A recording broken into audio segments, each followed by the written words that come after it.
ప్రేమ నిజం చెప్పడంతో తప్పుగా మాట్లాడిన శ్రీవల్లి చెంప పగలగొట్టి వేదవతితో కలిసిపోయిన భద్రావతి. రామరాజుకి క్షమాపణ చెప్పిన సేనాపతి. అసలు ఇదంతా ఎలా జరిగిందనేది వీడియోని స్కిప్ చేయకుండా చివరి వరకు చూడండి. ఇల్లు ఇల్లాలు పిల్లలు అప్కమింగ్ ఎపిసోడ్స్లో ఏం జరగబోతుందో ముందుగా తెలుసుకోవాలి అనుకుంటే వీడియోని లైక్ చేసి ఛానల్ని సబ్స్క్రైబ్ చేసుకుని పక్కనే ఉన్న బెల్ సింబల్లో ఆల్ పై క్లిక్ చేయండి. భాగ్యం నిజ స్వరూపం రామరాజు తెలుసుకోవాలని మీరు కూడా కోరుకుంటే కామెంట్లో ఎస్ అని టైప్ చేయండి. మొత్తం మీద చూసుకున్నట్లయితే గనక ఇటు రామరాజుని ధీరజ్ని నోటుకొచ్చినట్టల్లా మాట్లాడుతుంది భద్రావతి. ఒక ఆడదాన్ని నగలు తాకట్టు పెట్టుకుని డబ్బులు తీసుకురమ్మడానికి సిగ్గులేదా? తండ్రి అదే బాటలో నడిచాడు, కొడుకు కూడా అదే బాటలో నడుస్తున్నాడా? అసలు నా మేనకోడలి నగలు ఇలా చేయవలసిన అవసరం ఏముంది? అసలు మేనకోడలి నగలు తాకట్టు పెట్టి డబ్బులు తీసుకురమ్మని ఎవరు చెప్పారు అంటూ మాట్లాడేసరికి వాళ్ళెవరికీ తెలియదు అని చెప్తున్నాను కదత్తా, నా మాట నమ్మవేంటి? నిన్ను మోసం చేస్తున్నారు అని చెప్పి ఇంకా భద్రావతి వాదిస్తుంది. అసలు ధీరజు ఆ నగలే మన ఇంట్లో ఉండద్దు, మీకు ఇచ్చేయమని ఎప్పటికప్పుడు చెప్తూనే ఉన్నాడు. అలా వాడు చెప్తాడే, ఎందుకంటే వాడు కావాలని ఆ వాటి మీద మోజు లేదని చెప్పడం కోసం. నువ్వు అలా చేస్తే ఎప్పుడైనా వాడికి అవసరమైనప్పుడు ఆ నగలు తాకట్టు పెట్టి డబ్బులు తీసుకొస్తావు అన్న ఉద్దేశంతోనే వాడు నిన్ను నమ్మించడం కోసం అలా చేస్తున్నాడు, అంతే తప్ప నువ్వు వాడి మాయ మాటలకు లొంగిపోనవసరం లేదు అంటూ మాట్లాడేసరికి, అది కాదత్తా, నేను చెప్పేది వినిపించుకోవా, నువ్వు చెప్పే ధోరణిలోనే మాట్లాడతావేంటి అంటూ ఇంకా వీళ్ళిద్దరి మధ్య వాదా పంతాలు పెరుగుతాయి. ఇంకా అలా పెరిగేసరికి, అయినా నీకు అర్థం కావట్లేదే, వాడు నీ నగల కోసమే నిన్ను పెళ్లి చేసుకున్నప్పుడు నువ్వు నగలిస్తానంటే ఎందుకు వద్దంటాడు? వీళ్ళంతా కూడా డబ్బు కోసమే చేసుకుంటారు.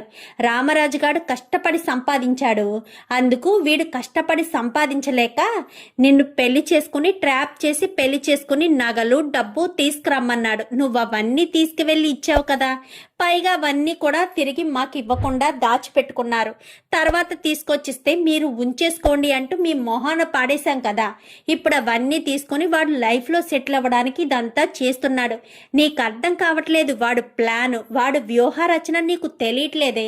నువ్వు వాడి మాయం మాటలకి లొంగిపోయి వాడిని పెళ్లి చేసుకోవడానికి కన్న తల్లిదండ్రులని, ఎంతో ప్రేమగా చూసి నీ మేనత్తని, అలాగే మీ అన్నయ్యని అందరినీ మోసం చేసి మరీ నువ్వు వాడి కోసం వెళ్ళిపోయావు అంటూ ఇంకా ధీరజ్ని నోటుకొచ్చినట్టల్లా మాట్లాడుతుంది భద్రావతి.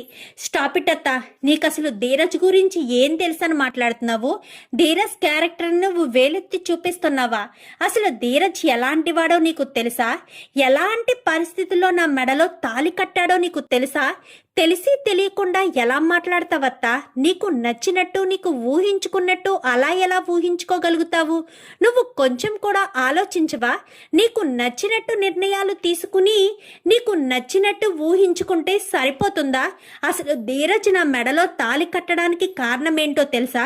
వాడు నా నగల కోసం చేశాడు. వాడసలు నా మెడలో ఎలాంటి పరిస్థితిలో నేను ఉంటే తాళి కట్టాడో తెలుసా అత్త అని చెప్పనేసరికి ఇంకా ఎక్కడ ప్రేమ నిజం చెప్పేస్తుందేమోనన్న భయంతో ఇటు ధీరజు, నర్మద, వేదవతి ముగ్గురు షాక్ అయిపోతారు. ప్రేమ ముందు లోపలికి వెళ్దాం పదా అని చెప్పాను, కానీ ఉండు ధీరజ్, నీ గురించి తెలియాలి. నీ గురించి తెలియకుండా, నీ గొప్పతనం తెలియకుండా వీళ్ళు నిన్ను నోటుకొచ్చినట్టల్లా మాటలు అంటుంటే చూస్తూ ఊరుకోవాలా? అసలు నా భర్త వైపు వేలెత్తి చూపేయంత తప్పు నా భర్త ఏం చేశాడు?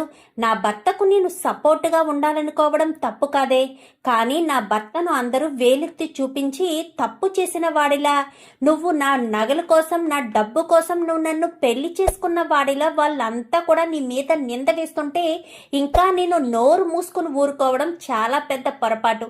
నా వల్ల నువ్వు ఎన్నో అవమానాలు, ఎన్నో బాధలు, ఎన్నో దెబ్బలు, ఎదురు దెబ్బలు, తిట్లు, చివాట్లు అన్నీ తిన్నావు. అయినా సరే ఇంకా నేను నోరు మూసుకుని ఊరుకుంటే నేను అసలు మనిషినే కాదు.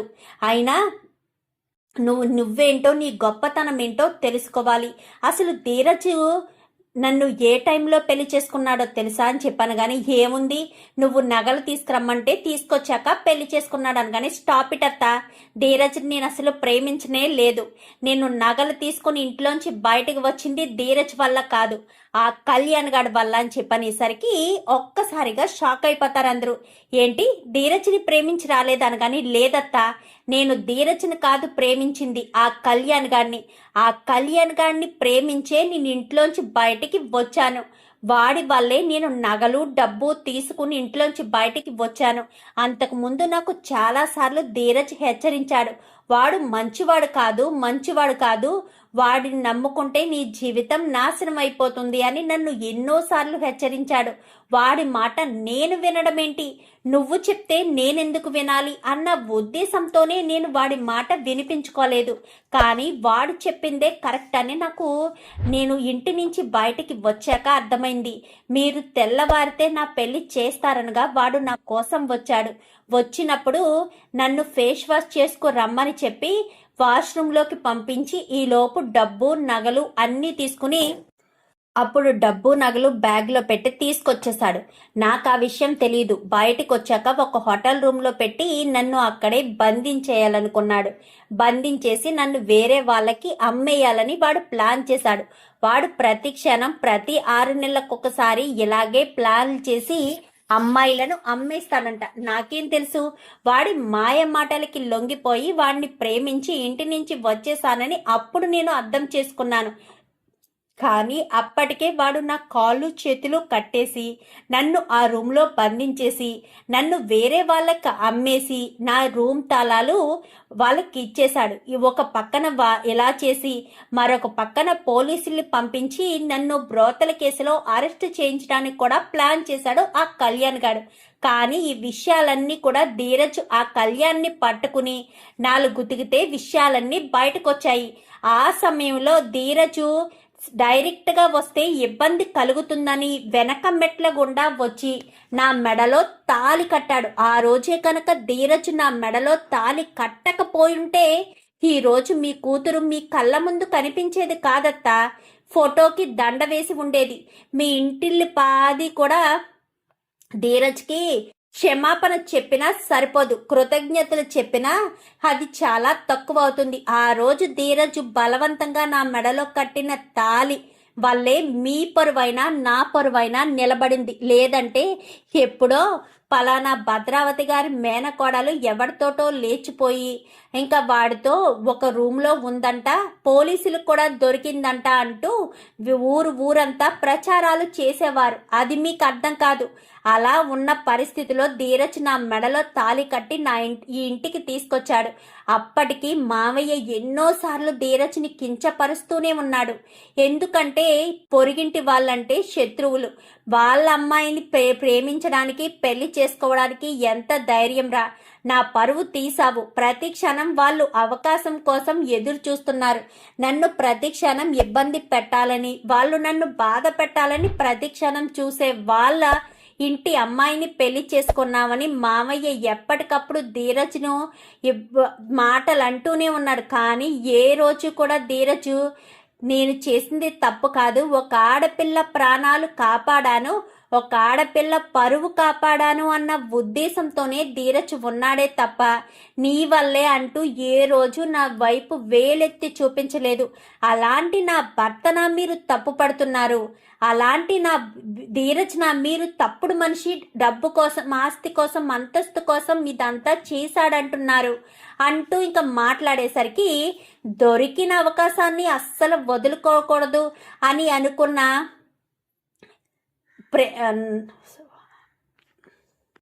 వల్లి అయితే అప్పటికీ తను తప్పులు చేసింది, తప్పులు కప్పిపుచ్చారు. నోరు మూసుకుని ఊరుకోవచ్చు కదా, దొరికింది అవకాశం అని చెప్పి. చిచ్చి, నువ్వు ఇలాంటి దానివా? మరొకరితో లేచిపోయి ధీరజ్ని పెళ్లి చేసుకుని ఇంట్లో అడుగు పెట్టావా?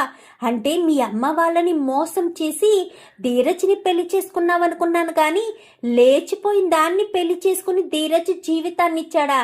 నువ్వు వాడితో కలిసి హోటల్ రూమ్ వరకు వెళ్ళావంటే ఇంకేం చేసుంటావో, ఇంకెన్ని తప్పులు చేసుంటావో వాడితోటి అని చెప్పనేసరికి వల్లి అక్క అని చెప్పాను. కానీ ఏంటి తప్పులు చేయలేదా? నువ్వు లేచిపోయిన దానివే కదా. లేచిపోతే కొన్ని క్షణాలు ఆగుంటే నీ జీవితం కుక్కలు చింపిన విస్తరయ్యుండేది. సరైన సమయానికి ధీరజ్ అక్కడికి వచ్చాడు కాబట్టి ఇలా జరిగింది అంటూ మాట్లాడేసరికి, చిచి, లేచిపోయింది ఇంటి కోడలుగా ఉందా, ఈ ఇంటి చిన్న కోడలుగా ఉందా, నా తోటి కోడలుగా ఉందా అని చెప్పాను అని మాట్లాడుతుండగానే ఇంకా భద్రావతి చాచి పెట్టి చెంప పగల కొడుతుంది వల్లికి. ఏంటి నువ్వేదో పెద్ద గొప్పదానివి, మంచిదానివి, తప్పులు చెయ్యని దానివి అన్నట్టు మాట్లాడతావేంటి? నా మేనకోడలు తప్పు చేసిందంటే వాడి చేతిలో మోసపోయింది, మీరు కావాలనే రామరాజుని మోసం చేశారు కదా అంటూ మాట్లాడేసరికి ఇంకా ఒక్కసారిగా ఈ షాక్ అయిపోతుంది. మేం చేయడమేంటి అనగానే, చూడు రామరాజు, ఇన్ని రోజులు నీకు తెలియని విషయం ఏంటో చెప్పనా? వీళ్ళు కోటీశ్వర్లు అనే మాట మాత్రం అబద్ధం. వీళ్ళకు మలేషియాలో ఎలాంటి ఆస్తులు లేవు. కేవలం ఏ రోజుకా రోజు ఇడ్లీలు అమ్ముకుని తినే బ్రతుకు వీళ్ళది.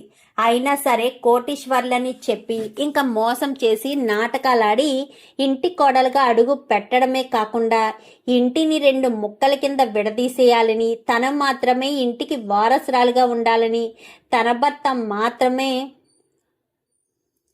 ఈ సౌకర్యాన్ని, భోగభాగ్యాలని అనుభవించాలని వల్లి అనుకుంది అనేసరికి ఒక్కసారిగా షాక్ అయిపోతారు. ఏంటిదంతా అని చెప్పాను కానీ, అవును, మీకు ఈ విషయాలు తెలీదు, తను కోటీశ్వరరాలు కాదు, కోటీశ్వరరాలని అబద్ధం చెప్పింది.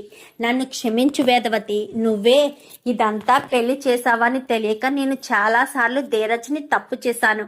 ఆ రోజు నా మేనకోడల్ని నీ మేనకోడలు అనుకున్నావు కాబట్టే కదా నువ్వు గొప్ప మనసుతో ప్రేమ జీవితాన్ని నాశనం కాకుండా ప్రేమ జీవితాన్ని కాపాడడం కోసం ధీరజు వాళ్ళ నాన్న మాట తప్పడు అని తెలిసినా కానీ వాళ్ళ నాన్న మాట దాటి నీవు ప్రేమతో పెళ్లి చేయించావు. ఆ రోజు కనుక నువ్వు ఒక అడుగు ముందుకు వెయ్యకపోయి ఉంటే వాళ్ళ కుటుంబం ఏమైపోతే నాకెందుకు అని అనుకున్న దానివైతే నిజంగా నా మేనకోడలు గోడకి బోర్డులానే తగిలి ఉంచే పరిస్థితి వచ్చేదేమో.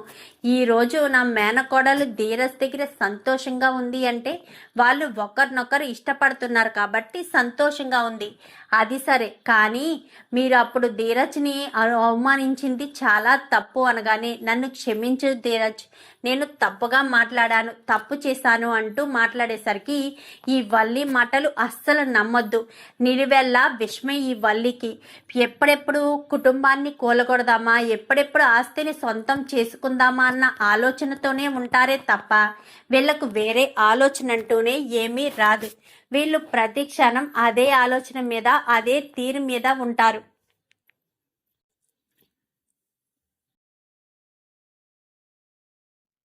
నన్ను క్షమించు వేదవతి, ఈ పెళ్లి జరగడానికి కారణం నువ్వే అనే విషయం తెలియక నిన్ను ఎన్నోసార్లు తప్పుపట్టాను.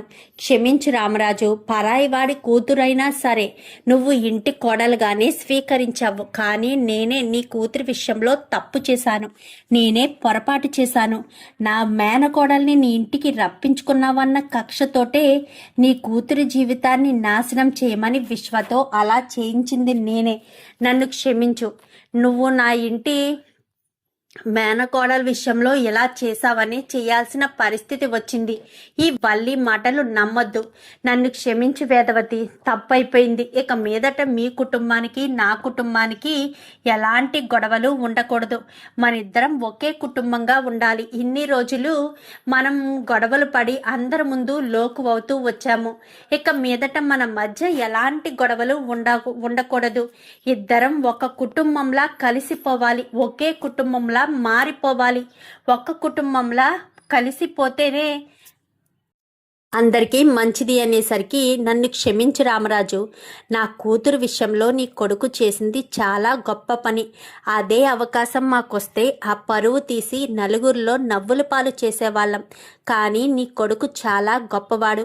ఇందాక మా అక్క అన్నది కదా, నీ పెంపకం ఏం పెంపకం అని. క్షమించు రామరాజు, నీది చాలా గొప్ప పెంపకం. నీ పెంపకాన్ని వేలెత్తి చూపించే హక్కు, అధికారం మాకు లేదు. లేదంటే ఒక ఆడపిల్ల కష్టాల్లో ఉండి ఆ ఆడపిల్ల పగాడి కూతురు అని తెలిసినా కానీ తన మెడలో తాళి కట్టి తనకు జీవితాన్ని ఇవ్వాలని నీ కొడుకు అలాంటి నిర్ణయం తీసుకున్నాడు.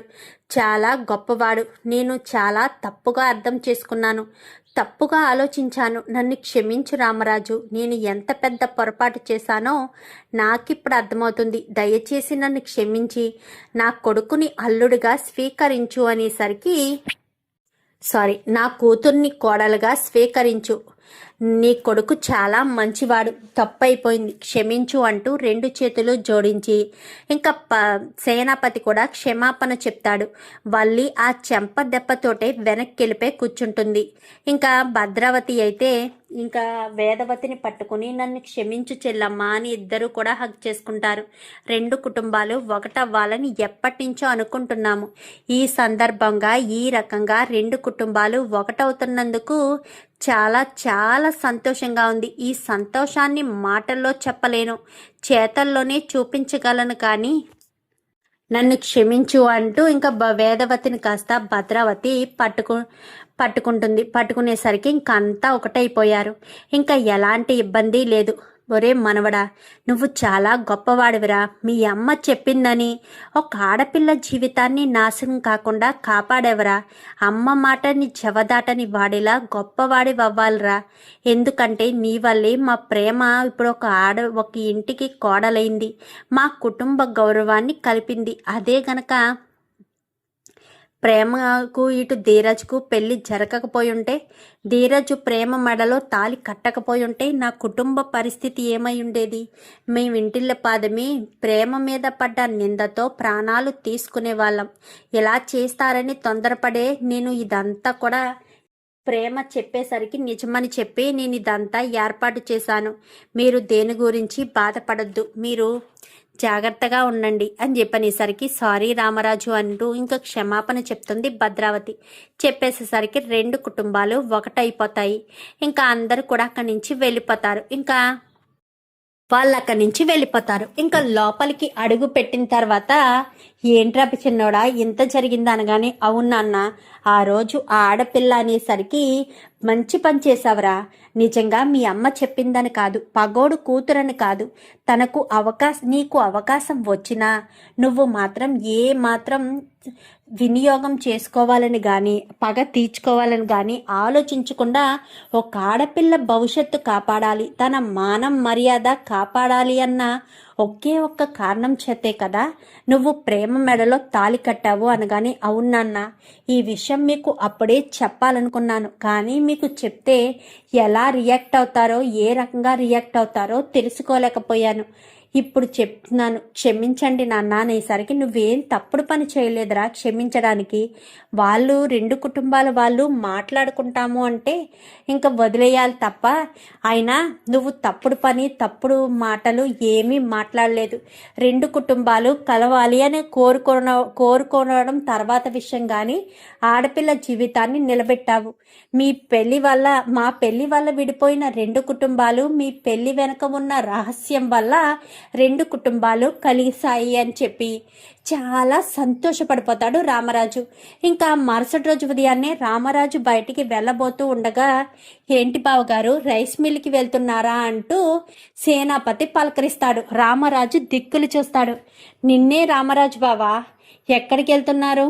రైస్ మిల్కా అని చెప్పాను. కానీ అవును బామ్మద్ది అని చెప్పి, అవును బావా అని ఇద్దరికిద్దరు బావా బావా అని పిలుచుకుంటారు.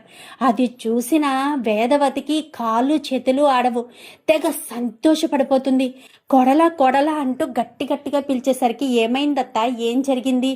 మీ నాన్న మీ మామయ్యని పలకరించాడు, పైగా బావ అంటూ పలకరించాడు. ఎంత ప్రేమగా ఇద్దరు పలకరించుకుని ఎవరి పనుల్లోకి వాళ్ళు వెళ్ళిపోయారో తెలుసా? ఆ దృశ్యం కలల వైకుంఠంలా మన కంటి ముందు కనిపిస్తూనే ఉంటుంది. అయితే చాలా సంతోషంగా ఉంది. 2 కుటుంబాలు ఒకటవుతున్నాయి. అంతకు మించిన సంతోషం ఏం కావాలి? ఈ సంతోషాన్ని చాలా అందంగా సెలబ్రేట్ చేసుకోవాలి. ఈవినింగ్ ఆ కుటుంబానికి మన కుటుంబానికి పార్టీ ఏర్పాటు చేయ బుజ్జమ్మ అనగానే, సరేనండి అని చెప్పి, చిన్నోడా ఈ మాట విన్నావా అనగానే, విన్నానమ్మా, నాన్న రెండు కుటుంబాలకు కలిసి పార్టీ పెట్టమంటున్నారు. చాలా సంతోషంగా ఉందని. కానీ ఇదంతా నీ వల్లేరా. మా పెళ్లి వల్ల ఇడిపోయిన కుటుంబాన్ని మీ పెళ్లి వల్ల కలిపావు. నేనేం చేశానమ్మా? ప్రేమ ధైర్యం చేసి నిజం చెప్పింది. లేదంటే ఎప్పటికీ వాళ్ళు మనల్ని అర్థం చేసుకునేవారు కాదు. ప్రేమ నిజంతోటే వాళ్ళు కన్వీనియన్స్ అయ్యి అందరూ కూడా చాలా సంతోషంగా ఉన్నారు. లేదంటే ప్రేమ నా కోసమే ఇంటి నుంచి నగలు డబ్బు తీసుకొచ్చిందని వాళ్ళు జీవితాంతం నమ్ముతూనే ఉండేవారు. నన్ను నాన్నని అవమానిస్తూ ఉండేవారు. ఇక మీదట గొడవ లేదు. నాన్నకు చెప్పాలి. నాన్న చాలా సంతోషపడతారు. రెండు కుటుంబాల మధ్య ఎలాంటి గొడవలు ఏమీ లేకపోవడం చాలా అదృష్టంగా ఉందమ్మా. ఇదంతా ప్రేమ వల్లే. ప్రేమ ప్రేమ అంటూ వెళ్ళి ప్రేమని పట్టుకుని గిరగరా తిప్పేస్తాడు. రే ధీరజ్ ఏమవుతుందిరా? ఏం చేస్తున్నావురా? మా మా మా నాన్న రెండు కుటుంబాలకి పార్టీ పెట్టమంటున్నాడు అనేసరికి, ఏంటి మామయ్య రెండు కుటుంబాలకు పార్టీయా అంటే మా అమ్మ నానమ్మ అందరూ వస్తారా అనగాని, అందరూ వస్తారు. ఎవరు రాకుండా ఉన్నా ఎవ్వరు మిస్ అవ్వరు. ఎదురిల్లే కదా.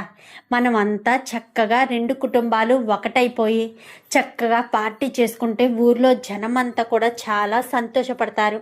ఇలాంటి ఇబ్బందికరమైన చావులు ఎవరికీ రావు. మనమంతా రెండు కుటుంబాలు ఒకటవుతే ఎవ్వరికి ఎలాంటి హెల్ప్ కావాలన్నా చేయడానికి అవకాశం ఉంటుందని ఇంకా ధీరజ్ చెప్పేసేసరికి చాలా సంతోషపడతారు. అందరూ కూడా చాలా హ్యాపీగానే వీళ్ళింటికి వస్తూ ఉంటారు. ఎందుకంటే పిలిచారు కదా. పిలవడం వల్ల అంతా కలిసి ఉండే అవకాశం వచ్చినప్పుడు ఎందుకు విడదీసుకోవాలి? ఇన్ని రోజులు తప్పు చేశారు. తప్పు చేసింది ఎవరో తెలిసింది.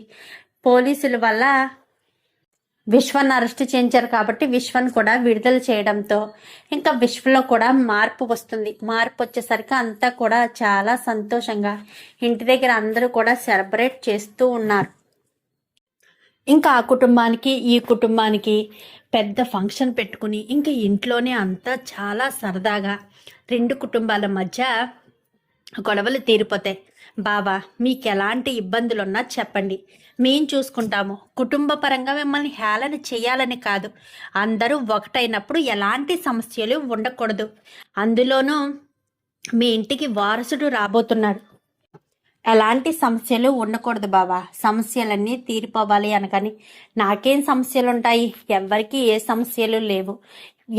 ఇంట్లోకి పసిబిడ్డ రాబోతున్నాడు. సమస్యలన్నీ సమసిపోతే ఇబ్బంది లేకుండా అందరూ సంతోషంగా ఉండొచ్చు. అదే కదా మనం కోరుకునేది అనగానే, మీరు మళ్ళీ ఇలా కలుస్తారని అనుకోలేదు.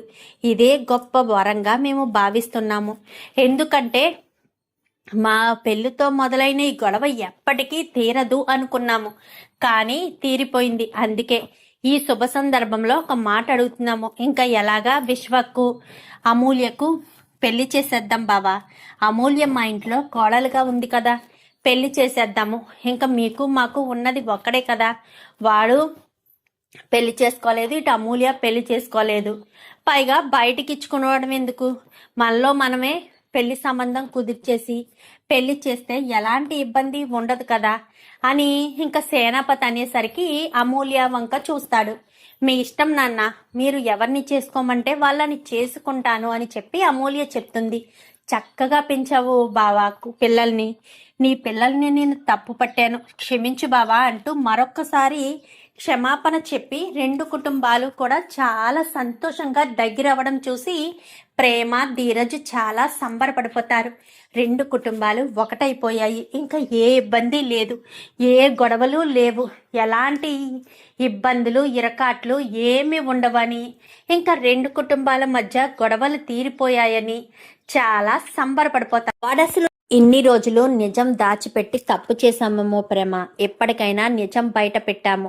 మా నాన్న ఎన్నో అవమానాలు ఎదుర్కొన్నాడు. ఈ నిజాన్ని ఎప్పుడో బయట పెట్టుంటే అప్పుడే రెండు కుటుంబాలు ఒకటయ్యేవేమో అని చెప్పి ఇంకా ధీరజ్ అనేసరికి, ఎప్పుడు ఏది జరగాలనుంటే అప్పుడు అదే జరుగుతుంది ధీరజ్. ఇంతకుముందు చాలాసార్లు నేను నిజం చెప్పడానికి ప్రయత్నించినా చెప్పనివ్వలేదు. కానీ ఇప్పుడు నిజం చెప్పే ప్రయత్నం చేసినా చెప్పకుండా ఆపడానికి ప్రయత్నం చేశారు. ఇంకా నిన్ను వాళ్ళు తప్పు పడుతూ ఉంటే చూసి తట్టుకోలేక నిజాన్ని చెప్పాను. ఇది ఒకందుకు మన మంచికే కదా. నిజం చెప్పడం వల్ల ఎలాంటి ఇబ్బంది లేకుండా హ్యాపీగా 2 కుటుంబాలు ఒకటయ్యాయి. ఇంతకు మించిన సంతోషం ఉంటుందా అంటూ ఇంకా ప్రేమ ధీరజ్ చాలా సంతోషంగా ఉంటారు. మరి ఇక మీదట వాళ్ళు కొత్త జీవితాన్ని మొదలు పెడతారా? చూద్దాం మరి రాబోయే ఎపిసోడ్స్లో ఏం జరుగుతుందో. వీడియో నచ్చితే లైక్ చేసి ఛానల్ని సబ్స్క్రైబ్ చేసుకుని పక్కనే ఉన్న బెల్ సింబల్లో ఆల్ పై క్లిక్ చేయండి. ఎలా చేయడం వల్ల మేము పెట్టే ప్రతి వీడియో నోటిఫికేషన్ రూపంలో ముందుగా చూడగలుగుతారు. Thank you for watching.